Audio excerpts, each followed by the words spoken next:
مجھے یقین ہے کہ اس تقریب میں موجود ہر شخص نے اس بات کو جان لیا ہوگا کہ قائد اعظم کی صحت اس وقت بے حد خراب تھی۔ ان کی آواز بمشکل سنائی دے رہی تھی۔ تقریر کے بعد جب ہم واپس گورنر جنرل ہاؤس پہنچے تو وہ اتنے نڈھال تھے کہ کپڑوں اور جوتوں سمیت ہی بستر پر لیٹ گئے۔ تاہم ضعیفی اور بیماری سے نزار جسم سے جو اس وقت بستر پر دراز تھا، ذہانت اور نابغہ کا ایک شعلہ مثبت روشن تھا۔ اسی روز شام کو انہوں نے امریکی سفیر کی رہائش گاہ پر ایک استقبالیہ میں شرکت کی دعوت بھی قبول کر لی تھی۔ اگرچہ وہ بیمار تھے لیکن یہ بیماری انہیں اپنے سرکاری فرائض سے باز نہ رکھ سکی۔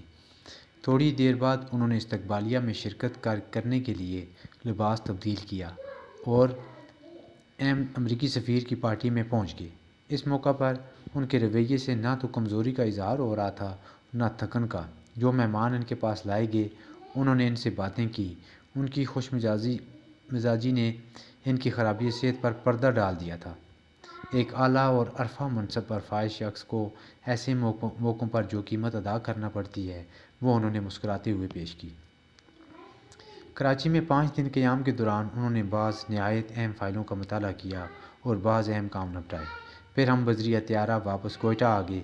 اگرچہ اس ہوائی سفر کو انہوں نے اچھی طرح برداشت کر لیا، تاہم اگلے روز ان پر نکات اور تھکن کے آثار طاری ہو گئے۔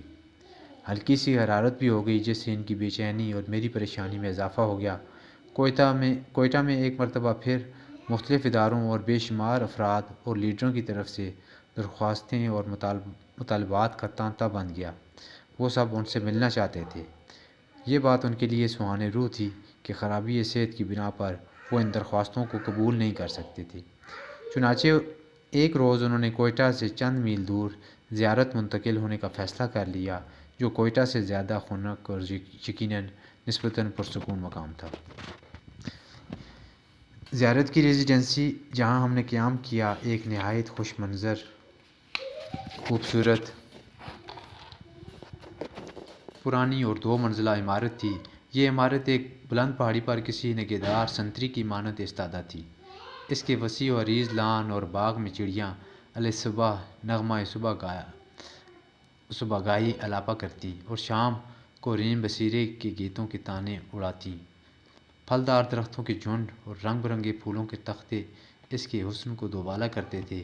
اس جگہ جو حسن اور سکون تھا، قائد اعظم کو اس سے پیار ہو گیا تھا۔ ایک روز کوئٹہ ڈویژن کے کمشنر کی اہلیہ مسز خان نے مجھے بتایا کہ ڈاکٹر ریاض علی شاہ اپنے ایک مریض کے معائنہ کے لیے زیارت آ رہے ہیں، اس لیے کیوں نہ اس موقع سے فائدہ اٹھا کر قائد اعظم کا معائنہ ان سے کرا دیا جائے۔ جب میں نے اپنے بھائی سے اس کا تذکرہ کیا تو انہوں نے یہ تجویز مسترد کر دی اور کہا کہ انہیں یقین ہے کہ وہ بیمار ہیں، بس ان کا معدہ اگر خوراک قدرے بہتر انداز میں ہضم کرنے لگے تو یہ ایک مرتبہ پھر اپنے قدموں پر کھڑے ہونے لگیں گے۔ وہ ہمیشہ ڈاکٹر کے ایسے مشوروں اور ہدایات سے گریز کرتے تھے کہ کیا کریں، کیا کھائیں، کتنا کھائیں، کب سوئیں اور کتنی دیر آرام کریں، اور گریز کی یہی پرانی عادت ایک مرتبہ پھر ہوت کر آئی تھی۔ اب تک وہ تفصیلی طبی معائنہ سے اعتراض کرتے رہے تھے کیونکہ وہ خود کو کلی طور پر ڈاکٹروں کی ہدایت کا پابند نہیں کرنا چاہتے تھے۔ ان کا خیال تھا کہ وہ اپنی خود اعتمادی سے ہی صحت یاب بھی ہو جائیں گے، تاہم انہوں نے اس حقیقت کو بھی جان لیا تھا کہ ان کی یہ تمام کوششیں بے سود ثابت ہوئی ہیں۔ اسی لیے زندگی میں پہلی مرتبہ ان کی صحت خود ان کے لیے پریشانی کا سبب بن گئی۔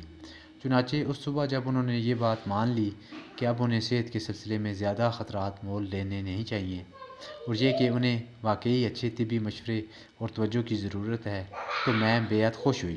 چنانچہ میں نے بلا تاخیر قائد کے پرائیویٹ سیکرٹری فرخ الامین سے کہا کہ وہ فوراً کابینہ کے سیکرٹری جنرل چودھری محمد علی کو ٹیلی فون کر کے کہیں کہ لاہور کے ممتاز فزیشین ڈاکٹر کرنل الہی بخش کو فوراً بذریعہ طیارہ زیارت بھیجنے کا اہتمام کریں۔ یہ 21 جولائی 1948 کی بات ہے۔